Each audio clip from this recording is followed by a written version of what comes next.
नमस्कार मंडळी, कसे आहात? तर बघा, आराध्य आणि आर्यन चाललेत आता पोहायला. यांची तयारी चालली आहे पोहायला जायची.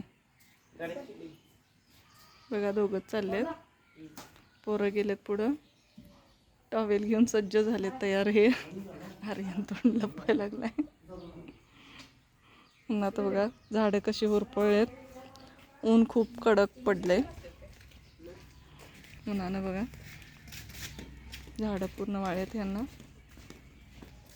हे शिस्तात पोहायचं.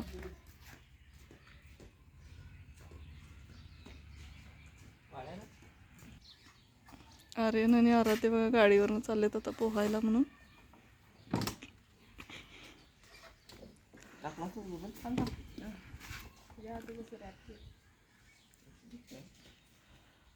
ऊन खूप कडक पडले. झाडं बघा वाळल्यासारखे व्हायला लागल्यात. पाऊस पडला 2 दिवसाच्या आधी, त्याच्यानंतर काय पाणी सोडलं नाही याला.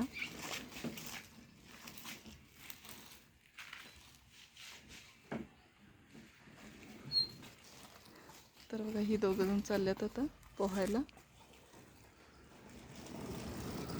लवकर या रे, कडक ऊन पडलंय आणि कडक उन्हात दोघंच चालले. ती लवकर या.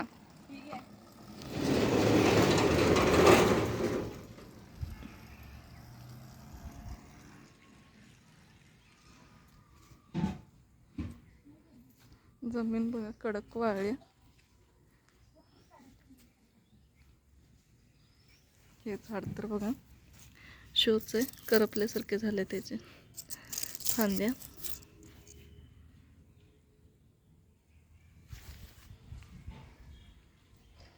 हंडी पपड केलंय 2 दिवसाच्या पाठीमागं. त्याला बघा हे वाळत ठेवलंय.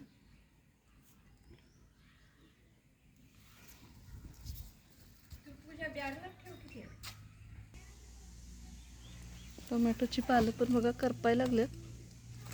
ऊन खूप पडायला लागले त्याच्यामुळं. पेरूचं झाड बघा रोप किती छान आले. पाऊस पडून झाल्यावर यांना वांग्याच्या तळाची राख टाकली आहे, चांगली झाडं यावीत म्हणून. यांना अजिबात आम्ही औषध मारत नाही.